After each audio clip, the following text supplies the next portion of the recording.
folks. Welcome to Calvinsgotgame. I'm Calvin. I'm Lewis. I just started the video. Waiting on Lewis. All right. Hey, guys. We are continuing on our series of the games that we think are the best for a certain letter of the alphabet. Yes. We do have 5 each today. We may not in the future because it gets a little harder with certain letters. Yes. So, I don't know. But today we're on the letter I for Iron Man, ISIS. Invisible Woman, Iceman. Iceman, the Iceman cometh. Yes. So, there's a few superheroes for you. Maybe a villain. I think Iceman's a villain, isn't he? No, Iceman is a good guy. I don't know. I thought the Iceman was a bad guy. I don't know. No, Spider Friends. Spider Friends. Okie dokie. All right. So, before we get started, we're going to do our words of inspiration today. And it's in James chapter 1, verse 22. But be ye doers of the word, and not hearers only, deceiving your own selves. So, you want to make sure that you're hearing what the Lord has to say and not on your own. Make sure you're validating what you're hearing and not deceiving yourself with your own intentions. Mm-hmm. That's my just interpretation. So there you go. All right. So today we're going to give you our I games. The games that we think are the best that start with the letter I. And I am going to let Lewis, who has an I in his name, to go first. Well, thank you. Absolutely, Lewis. My first one, and I don't think you'll have this one. Do you think we'll have any crossovers? Probably one. Okay. Probably one. We'll see. My number 5 is where is it? Island Bound. Islebound. Bound. Okay. It's with my notes. I don't know. It's a 2016 game. Game. His motor's running now. Yep. Red Raven Games is the publisher. 2 to 4 players. It's an area management and moving game with a pirate theme there. If you have played Above and Below, it is along that side. Sort of, yes. It's in the same universe. Yes, it's the same universe. It doesn't have the below part. No. But you go around trying to capture or acquire island spaces so you can get points and so on. The one thing I found interesting that some of the cards for the little people you use, if you flip them over, can be used in Above and Below. Yeah, a lot of these games he does that. Yeah, which I did not know that part about that. But how the tiles are shaped, it can be done differently. The cards they use to require some, I forgot what's the word, repetition, game points can be also different every game depending on how many players you play. So if you like Above and Below, you might like this one because it's about the same. It is the same universe. The only difference is not the below part of there. Mm-hmm. So it's a good game. Yeah, that's my number 5. My number 5 is Iberia. Iberia is a pandemic style game. It's in the pandemic universe. In Iberia, you're actually curing diseases with names this time, not just anonymous cubes. It's like typhoid and some other diseases. I can't think all of them right off the top of my head, but they're actually named in this game, and it's basically the same style of game as Pandemic, but it's set in a little bit of a different setting, and the game is you're having to be a nurse or a doctor or railwayman or whatever, and you're going down through and you can lay railroad to get to other places and things like that. It's a fun game. I like it. Iberia is my number 5. It's a 2016 game by Z-Man Games. 2 to 5 players. Takes about 45 minutes to play, and I like it. I swear they just keep coming out with this pandemic. It's been out a while. It's 2016, Lewis. 2016. 10 years. Well, I can't get to all of them. 10 years and you ain't heard of it yet? Well, I've heard of it. I just can't get to them. Yeah. My number four, it's called It's a Wonderful Word. Yeah. A 2019 game. Block Rock Games is the publisher. 1 to 5 players. It is a tabloid kind of game. Yeah. Turn by turn based.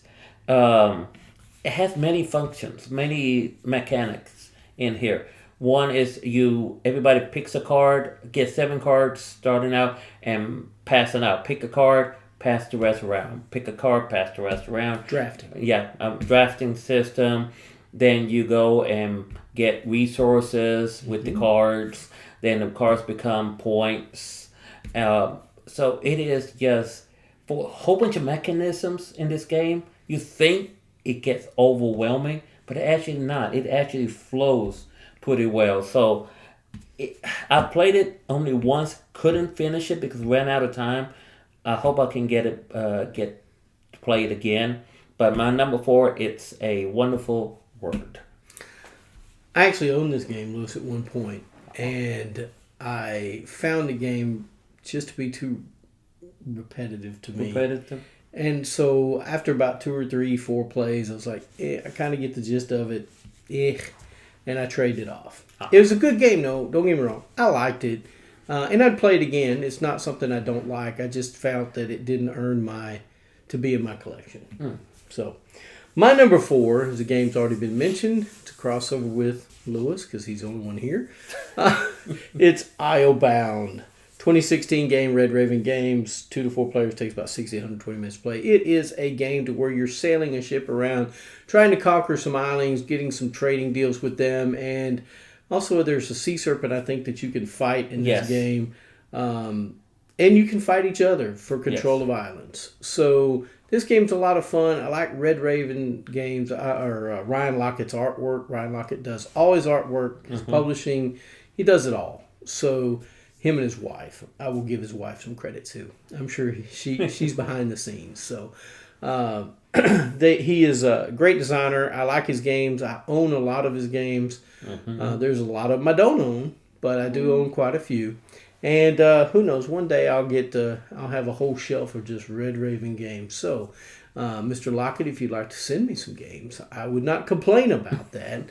I would definitely get them to the table, play them, and show them off with the pride that I have them, and that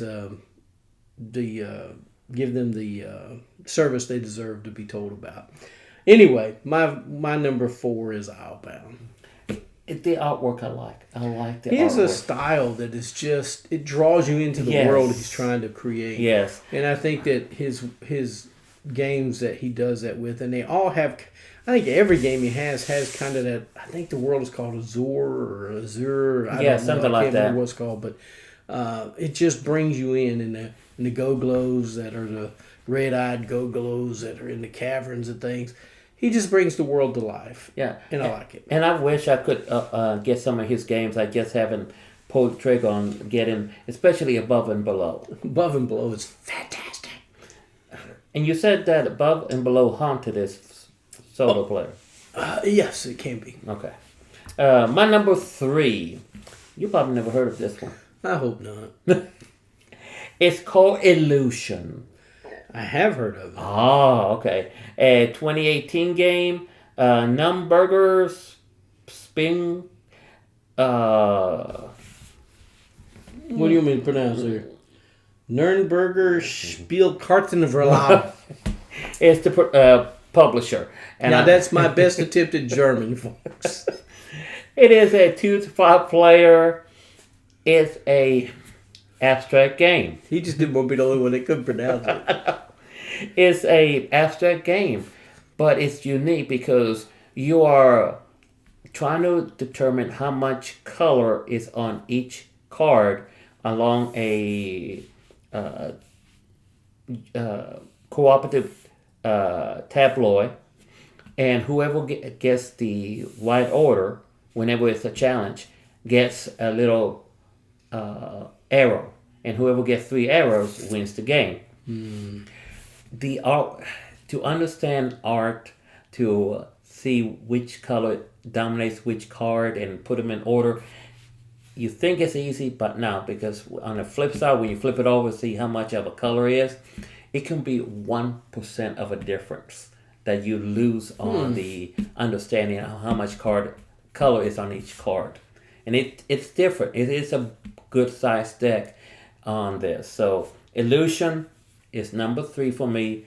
And as soon as I can find it, it's going to enter my collection because I know my wife will love this one. So this is not a colorblind friendly game, for sure? No, it's not. It's not. It is not. Well, I can still play it. I'm not completely colorblind. I can make them out a little bit.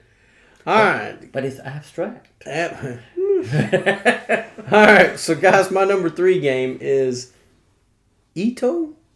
It's a 2019 game. Arclight Games, 22 to 10 players. Takes about 10 minutes to play. And Ito is a party game. You are trying to see that if you and your friends think alike with a certain subject and it answers how much from 1 to 100 do they think is important. The game's a lot of fun. I played it a few times. I think that I just don't have enough people to play with. I don't think playing it with 2 would be that much fun, but I think playing it with 10 is probably a lot of fun. I've only played it with probably 5, 6, 7 people maybe. So the game is fun. I think you enjoy it. If you like a big party game, this one might be for you. Yeah, that requires a lot of players. Yeah. A lot of players. Because it is a fun game. I like that game. That's a good choice there. Absolutely. All my choices are good, Lewis. My number 2, you probably heard of this one already. We'll see. My number 2 is called Istanbul. Never heard of it. Yeah, I have. I'm about to say, wait a minute. Istanbul. It's a 2014 game. Pegasus Spiel is the publisher. You got that one right, Lewis. I know. 2 to 5 players. It's a market-style game. It's set in a 4x4 grid, 5x5. I can't remember how many cards across and downward. So you move around the board, leaving little helpers around. And then come back, get your helpers, and do what the card says. If you ever played Yokohama, it works a little bit like that on there. Yeah, I played Yokohama. Yeah. So one time. That's all I played it. That's all you let me play. Well, I'm sorry. It is, the tiles even changes. So replayability is high on this, I believe, because the tiles keeps changing depending on how you pass them, put them out.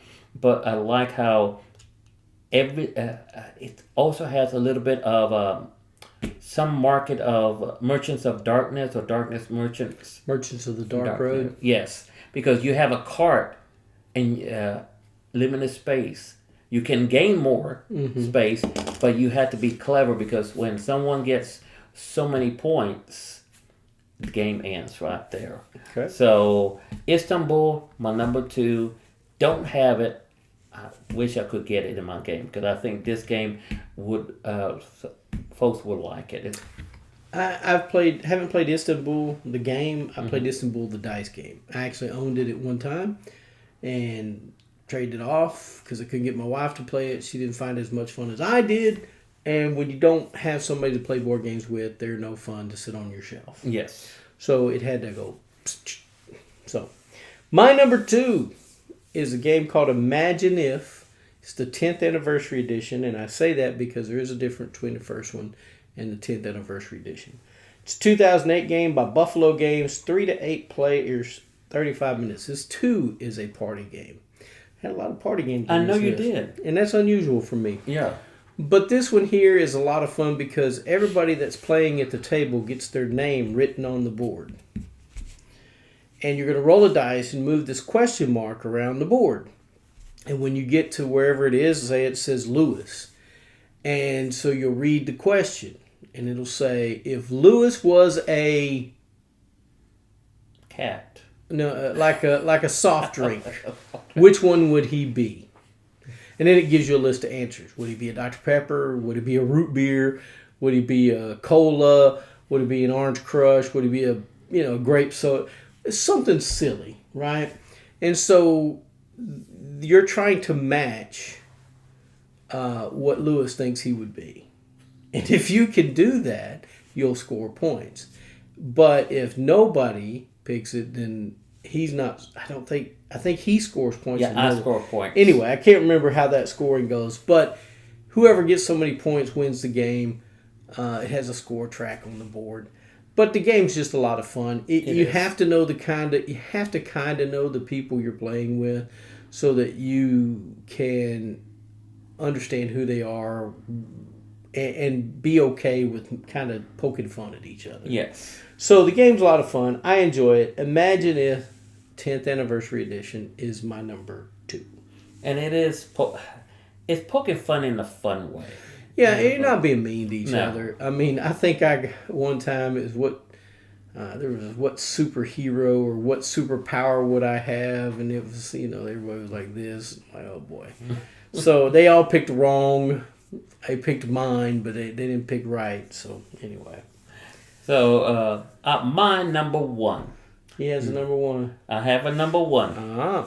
My number 1 is The Initiative. Oh, you know what? This barely missed it. So this is not going to be on my list, but it just barely missed it. A 2021 game. Unsuspected Games is the publisher. 1 to 4 players. It's a game that me and Calvin have played. And we have yet to finish it. It's because we never have time. And you got to have at least 4 people. Yes. Because you're going to need all 4. Yes. To be able to perform the roles and do the things you need to do. Yes. And I like how it has that comic book feel of the old mysteries. It is heavy cooperative. You need to have all 4. One of the few games that you I'm laughing because last time we played it totally wrong because it's been so long since we played it. I know! Yes, if you take too much of a break, you're going to forget a lot of the rules. It's a heavy hand management. You got to know how you manage those hands, because when you go through the whole deck and you reshuffle, time clocks come in. Yeah, the timers are in. Yep, and that can ruin the game completely and leaves you stuck. You keep going, but you might miss out a clue or something you need to solve it easier down the path. It's the artwork. It's a great representation of the old artwork of mystery books they used to do in comics. Mm-hmm. And that's why I gravitate to it. Can I do it with one player? Yes, but this game, it's no fun. Yeah, you need to have all 4 players to cooperate and just have laughs about this. Well, you're going to need other people's brains too, because it's got this kind of like a Wheel of Fortune board. Mm-hmm. And you drop down these windows when you discover certain clues, and they'll give you letters. Yes. And you got to solve whatever it's supposed to be telling you. It's a lot of fun. I don't know how to say it. It's silly fun. You're a group of kids that find a comic book, board game kind of thing at a garage sale, and now you're trying to find out the mystery of what it is. And the game is full of surprises. Most definitely. I'm not going to spoil it. No, but as soon as you get to certain parts, it's going to surprise you. You go, really never noticed that. Yeah. Or you just don't understand what the clue means. Mm-hmm. And everything is a clue. So you just got to make sure that you're watching everything. Yeah. So that was my number 1, The Initiative. Yet again, my number 1 is a party game. It is called Ink and Gold. It's a 2005 game by Eagle Griffin Games. 3 to 8 players, 20 to 40 minutes to play. When I have a large group of people who haven't played a board game at Thanksgiving, Christmas, have a group of people that come over and they're like, hey, we're not doing a whole lot. I'm saying, hey, you want to play a board game? Well, we don't used to play a lot of board games. Well, this one's easy. All you got to do is decide whether you want to continue on during the dungeon or you want to go back to your tent and keep all the stuff you found. They're like, oh, yeah, we could do that. Okay. It's simple. It's a deck of cards. You get these cool little tents. You get some little jewels. and you start flipping over cards. And you flip over first card if you got 8 players and it's got 4 gems on it. Well, you can't divide those 4 gems to 8 people, so those 4 gems will go on that card. Now, if somebody decides to go back, because each card you're going to decide whether you want to further go into the cave or you want to go back to the tent. And if you go back to the tent, you get to pick up all the stuff that was left behind. Unless multiple people go back to the tent, then you have to have it be able to be divided out equally. If it cannot, you don't get anything. You just go back to the tent, put whatever jewels you've collected into your tent that can never go away.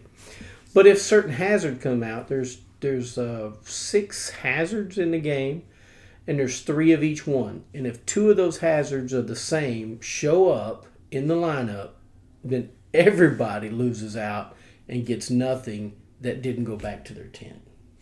Simple game, a lot of fun. It's a crowd pleaser for sure. I think I've shared this many, many times, and everybody I've played it with enjoys the game and always says, "Hey, I want to play that game to where we go through the deal and you have the jewels in the tents." They don't know the name of it, but they remember that part of it. So Ink and Gold is my number 1. Such a great party game. No comment on Ink and Gold?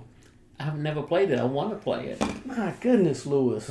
Do you play board games, Lewis? I'm just kidding. Yeah. Well, I never get been busy so much now that the times you did bring it on Tuesday, I wasn't there. Yeah. Well, I played a lot here at the house. I play with my mom quite a bit. She enjoys it. It's easy for her to play. And beat you, right? Although she has a hard time seeing the card because the cards are... The 2 cards that you get in your hand are kind of similar. One's holding the torch going towards the cave. One's holding the torch going towards the tent. And sometimes she gets them confused. But she enjoys the game as well. That's why it's my number 1. Guys, there's our I games. The games we enjoy playing that start with the letter I. What are some of yours? We want to know. Please let us know in the comments. We want to know what yours are and would love to see what you guys think of the games we chose or games that you like.